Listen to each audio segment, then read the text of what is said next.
la doctora en ciencias Verónica Ruiz González, soy la jefa de laboratorios de la Clínica Especializada Condesa, tanto aquí en Benjamín Gil como en Iztapalapa. Mi licenciatura fue de químico-bacteriólogo parasitólogo y tengo una especialidad en inmunología. La tuberculosis es una enfermedad infecciosa causada por una bacteria llamada Mycobacterium tuberculosis.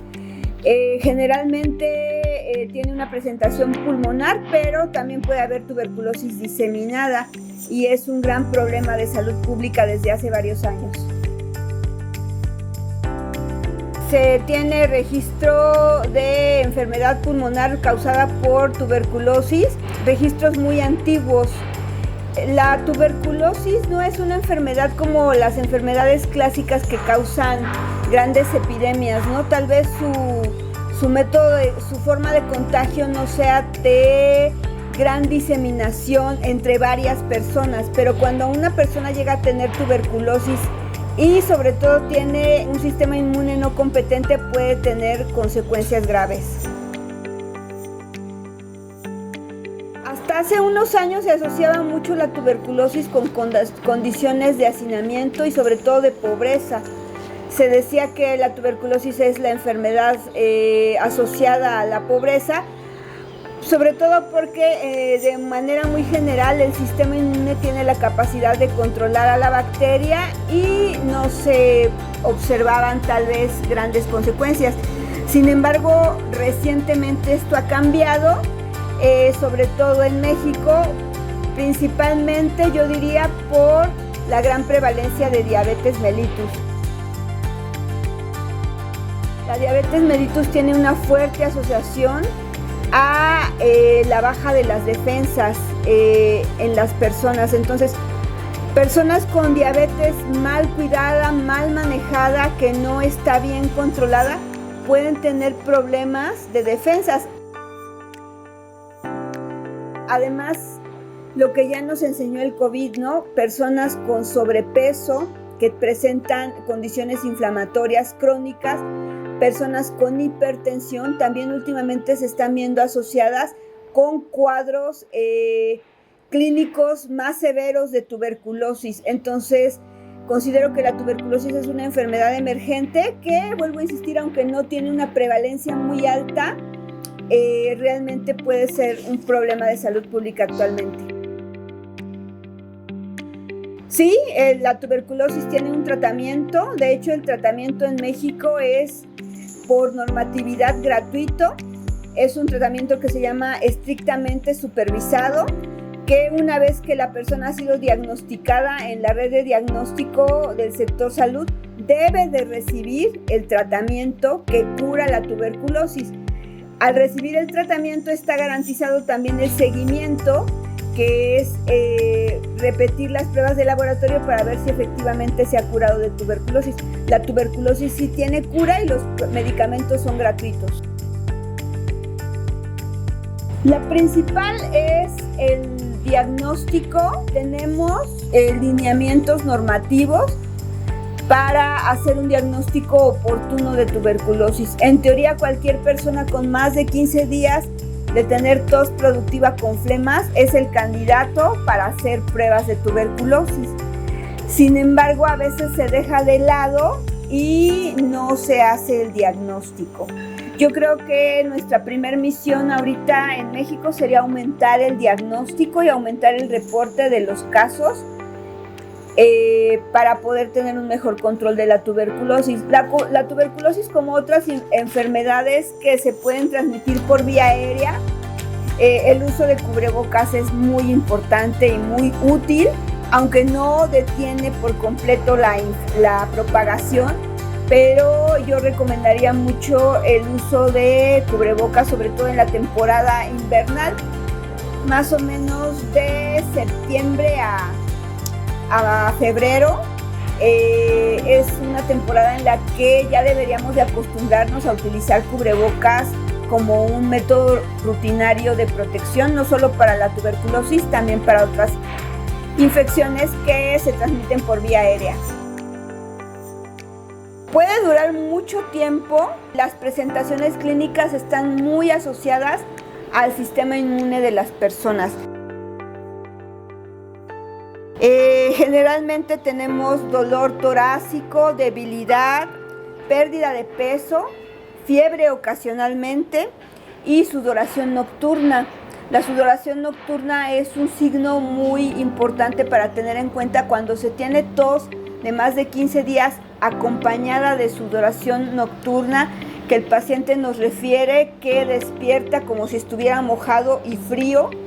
Es ya un dato muy importante para hacer el diagnóstico de tuberculosis. Estos son los datos de la infección pulmonar. Sin embargo, ya en los casos de tuberculosis diseminada, los síntomas suelen ser mucho más severos.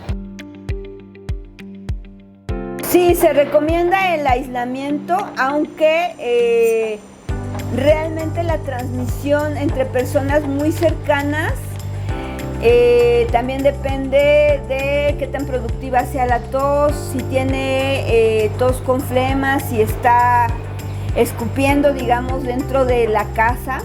Generalmente, cuando se hace el estudio de contactos, la proporción de personas contagiadas suele ser de aproximadamente el 10%. O sea, si tú tienes contacto con 10 personas, vas a contagiar tal vez a una si tienes tuberculosis. Era lo que mencionaba, que no es una enfermedad que tenga una tasa de diseminación muy alta, no es una enfermedad que nos presente una alta prevalencia. Yo creo que el tema más bien con la tuberculosis son las consecuencias que tiene sobre la persona que ya tiene tuberculosis. A diferencia de un COVID-19 causado por SARS-CoV-2, donde la tasa de infección con convivientes era de más del 60%, estamos hablando que tuberculosis es de 10% o menos. Sí se recomienda el aislamiento, sobre todo cuando ya se tiene el diagnóstico y se conoce que la persona en su baciloscopía es altamente bacilífera, o sea, está expulsando muchos bacilos. En esos casos sí se recomienda altamente el aislamiento, e incluso no sería una persona que debería de continuar en su casa, sino que se recomendaría que fuera a un hospital para que ahí comience su tratamiento y su vigilancia. Pero esto se hace a través del método de laboratorio, que es una tinción de una muestra de flema. En pacientes con VIH sí puede haber ese tipo de presentación de tuberculosis neurológica, pero no es lo común, es solamente en personas con sistema inmune muy comprometido. Concretamente nosotros la buscamos en pacientes, hay una búsqueda dirigida en pacientes con VIH cuando su conteo de CD4 es muy bajo, estamos hablando de menos de 50 células, que ya es un conteo bajísimo.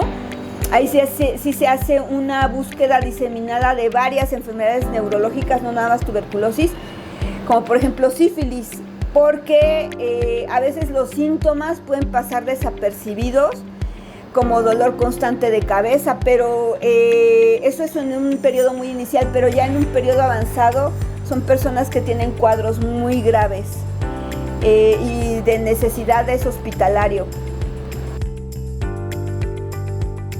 El manejo de la tuberculosis en personas que están inmunocomprometidas es difícil, porque si se suben rápido las defensas, generalmente la tuberculosis, el sistema inmune la contrarresta muy rápido. Entonces, si nosotros elevamos las defensas muy rápido, puede haber un shock en el paciente, porque la respuesta inmune es muy agresiva en una tuberculosis avanzada. Eso se llama síndrome de recomposición inmunológica. Entonces, hay que tener mucho cuidado con el manejo, pero eso es específicamente muy importante en personas con VIH. En México, la presentación más común es la tuberculosis pulmonar, y la prevalencia que está aumentando, vuelvo a insistir, es en personas con bajas defensas, sobre todo en diabéticos.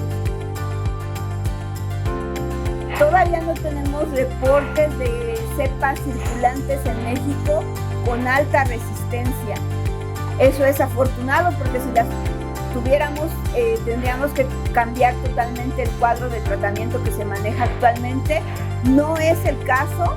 El tratamiento que se maneja actualmente, vuelvo a insistir, es gratuito, es especificado por las normas de la Secretaría de Salud y en un 97% de los pacientes es adecuado y cura la tuberculosis en un promedio de 4 a 6 meses, que es cuando se hacen los seguimientos para ver si ya la tuberculosis tiene una remisión. Sí hay resistencia, pero afortunadamente todavía no se presentan las cepas que se han reportado en otros lugares del mundo de alta resistencia, no solamente a uno de los antifímicos, que son, como se llaman, los medicamentos que se utilizan contra la tuberculosis, para el tratamiento para la tuberculosis. Todavía no tenemos una propagación de esas cepas en México, aunque sí hay cepas resistentes. La Secretaría de Salud tiene montada una red de microscopistas certificados para hacer el diagnóstico mediante el estudio de baciloscopía. Sin embargo, cada vez nos damos más cuenta que por el incremento de la prevalencia, por la variedad de síntomas que se están presentando en la tuberculosis actualmente, pues ese método ya se queda corto, ¿no? Sería necesario implementar métodos más tempranos de detección, por ejemplo, en la detección de la tuberculosis latente.